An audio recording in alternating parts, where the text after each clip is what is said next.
Olá pessoal, eu tenho mestrado em filosofia. Leciono há mais de 26 anos, sendo que metade desse tempo foi exclusivamente o ensino do pensamento filosófico. E sempre que um aluno se aproxima de mim e diz que pretende cursar filosofia no ensino superior, eu sinto o peso de uma responsabilidade ainda maior, porque eu fico com receio de que ele esteja iludido em relação a uma escolha que pode definir o seu futuro. Mas, diante dessa escolha, meu papel não é de desestimular, mas de convidar a uma reflexão. Então, ficam aqui essas reflexões para você que também pensa em ingressar em uma faculdade de filosofia. Olha, o primeiro passo para quem deseja ingressar nessa graduação é analisar o que realmente você está buscando. Se desvencilhar daquelas promessas fáceis que se multiplicam aí nas redes sociais. Se após esse choque de realidade que eu vou dar aqui agora, você ainda tiver um motivo genuíno para seguir em frente, então assim, você pode embarcar sem medo, porque você vai estar consciente e livre de ilusões. Para ilustrar essa postura, eu costumo muito recorrer a uma metáfora, né, que é o mito de Ulisses, né, da Odisseia. Quando ele navega pelo domínio das sereias, Ulisses ele não quis tapar os ouvidos como os marinheiros dele, né? Ele não quis fugir do perigo, ele sabia que o perigo existia, mas ele tinha plena consciência também da tentação do perigo, né, de ser seduzido pelas sereias. Por isso ele pediu para ser amarrado ao mastro para escutar a melodia, mas sem ser dominado por ela. Hoje, o canto da sereia, ele vem de onde? Do feed das redes sociais. A internet, ela empacotou a filosofia como uma espécie de conjunto de superpoderes, comercializando o conhecimento através de 3 ilusões centrais que eu vou trazer aqui agora. A primeira seria a promessa do status intelectual. A segunda, a promessa de um valor financeiro. E a terceira, a promessa de um valor existencial. Então vamos falar de cada um deles. Olha, a promessa do status intelectual. A gente vê isso muito em títulos apelativos, como 5 livros de filosofia que vão mudar a sua vida. Vende-se a ideia de que ler Nietzsche ou Platão vai garantir um raciocínio muito acima da média.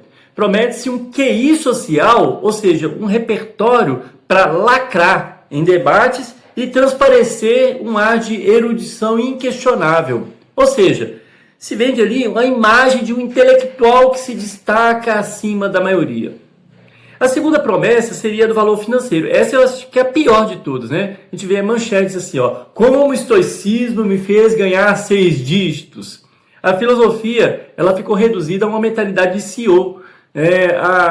Os autores, por exemplo, como Sêneca, como Maquiavel, eles viraram manuais de produtividade. E o pensamento crítico, ele é enquadrado em cursos de filosofia para negócios, prometendo que pensar, como, por exemplo, Marco Aurélio, seria um atalho para a gestão de sucesso. Então é uma instrumentalização da filosofia.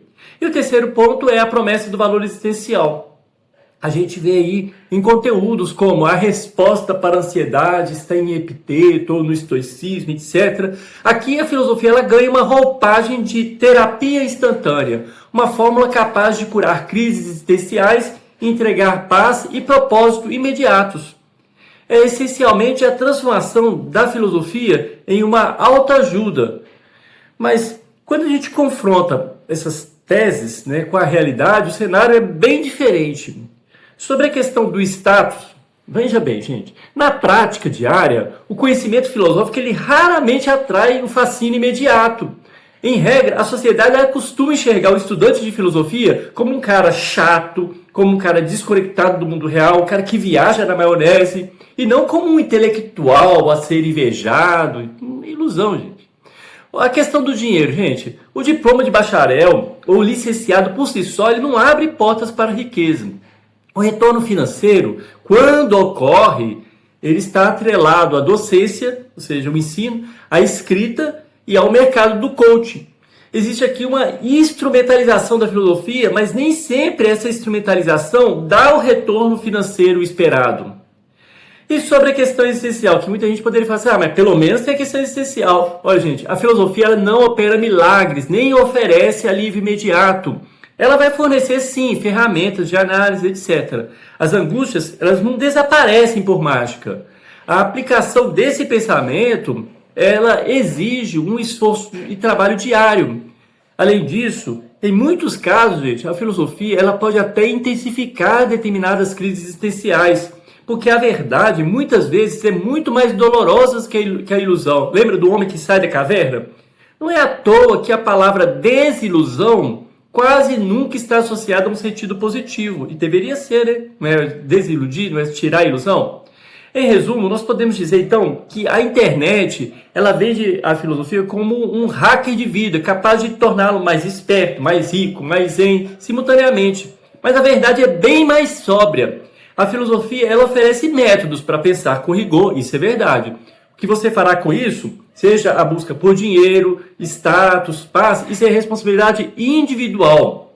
Essa romantização, ela esbarra também nessa estrutura do mercado de trabalho atual. Constantemente alimenta-se o mito do filósofo corporativo, que nem existe no Brasil, ignorando que essa figura, além de não existir no Brasil e em outros países, pode até haver nesses raros países onde há a exceção do filósofo meio empresarial, essa atuação ela se limita quase exclusivamente ao ensino e consultoria de ética aplicada, bem restrita.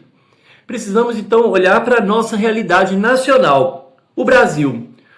No Brasil, o destino primário e quase inevitável de quem gradua em filosofia, mesmo prosseguindo até o mestrado ou doutorado, é a sala de aula. A filosofia ela só atua fora da docência quando ela está associada de maneira interdisciplinar a outras áreas de conhecimento. Mas, nesses casos, ela passa a operar como uma ferramenta metodológica e não como um fim em si mesma. Então, a filosofia ela só está ali aliando-se. Cursar filosofia é um exercício de lucidez, requer encarar a disciplina pelo que ela é e não pelo que os algoritmos prometem. Eu gostaria de saber aqui, você estava nessa ilusão? Você já se deparou com esse tipo de conteúdo na internet, vendendo a filosofia como um atalho para o sucesso? O que você acha disso? Você ainda acredita que é possível você ser aquele cara de renome, de destaque intelectual baseado nisso? Deixe nos comentários e se tiver alguma dúvida a respeito do curso superior de filosofia, pode também deixar a pergunta, a gente pode também esclarecer, tirar as ilusões, ou talvez incentivar, talvez eu tenha desestimulado e talvez você precisa, ou exatamente o contrário, de entender quais seriam os reais motivos para se cursar filosofia. Espero o seu comentário.